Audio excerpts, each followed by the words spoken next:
If there were no body count, no deaths to mourn, no grieving families, no young parents ripped apart by bullets while shielding their babies, even if none of that had happened, it would still be an existential threat to the America we can and should be. This is an invasion. When you see these caravans starting out with 20,000 people, that's an invasion. I was badly criticized for using the word invasion. It's an invasion. And it's also an invasion of drugs coming in from Mexico, okay? It's an invasion of drugs. Even if there were no MAGA bomber radicalized at Trump rallies and sentenced today to 20 years for sending bombs to the president's foes, the rallies would still be ghastly and chilling enterprises where crowds are incited and encouraged to give in to their worst impulses, where they ecstatically desecrate our national character, yelling, "Shoot them," while cheered on by the head of state. When you have 15,000 people marching up and you have hundreds and hundreds of people and you have 2 or 3 border security people that are brave and great, and don't forget, we don't let them and we can't let them use weapons. We can't. Other countries do. We can't. I would never do that. But how do you stop these people? You can't.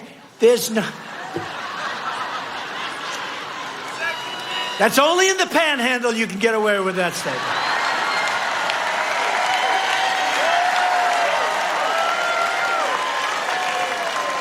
Only in the panhandle. Even if not one drop of blood were ever shed in pursuit of it, it would still be anathema. It would still be a force to be routed and conquered and banished.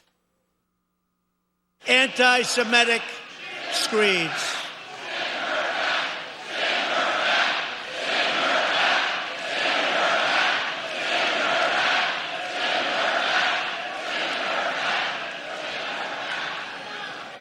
And what is the it I'm speaking of? Well, to quote a phrase, you know it and I know it. It's the well of evil from which our president draws and has drawn from the first day when he said Mexico was sending rapists to the U.S., presumably with the explicit intent to defile America's women. The dark sorcery of racial hatred that conjures invasions and infestations out of desperate fellow human beings seeking refuge. An exultant hatred, a hatred wrapped in a joking, not joking smile and a cowardly irony, in a pause at the podium to let the crowd hurl its bile. Hatred echoed in the refrain of death squads and war criminals and fascist mobs throughout history as they wield the club and the pistol and the machete. You're invaders. You are animals. You are a disease. You are a threat to us, and you will not replace us. Jews will not replace us! Jews will not replace us! Jews will not replace us! They didn't put themselves down as you, and you had some very bad people in that group. But you also had people that were very fine people on both sides. Which is why, of course, that there is a body count, that there is blood on the ground, that there is a list of names waiting now to be carved into headstones.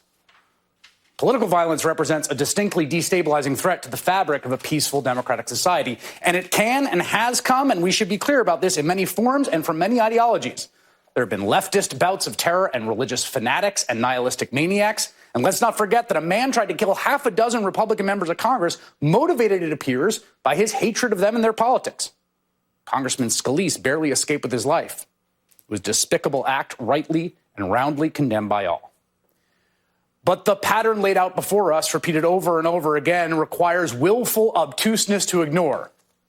A study conducted by researchers at the University of North Texas found counties that had hosted a 2016 Trump campaign rally saw a 226% increase in reported hate crimes over comparable counties that did not host such a rally. 226%. The men who wanted to shoot up a mosque where Somali immigrants worshipped, who argued in court their actions were influenced by Trump's anti-Muslim rhetoric, the bomber who tried to blow up the president's enemies, the synagogue shooter who mused about the immigrant caravan and the Jews he claimed were behind it, the El Paso murderer who left a manifesto whose main talking points would be more or less unremarkable out of the mouths of the president's closest advisors or the president himself. Donald Trump knows what he's doing. Everyone hears the president loud and clearly when he speaks. He tells his followers they alone are the heroes of this country's history, that they are threatened by their fellow countrymen and women who live in cities, by the desperate mothers and babies in flip-flops that he separates in pens, by those who call their God by a different name.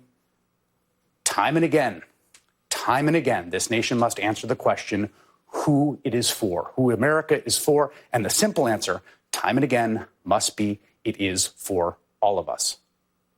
We welcome the stranger. We pursue justice. We act as equals in the collective enterprise of democracy. The president and his party stand on the wrong side of that question right now. They have long since disqualified themselves from the support of decent people by doing so. Joining me now, 2020 Democratic presidential candidate Beto O'Rourke, who represented El Paso in Congress.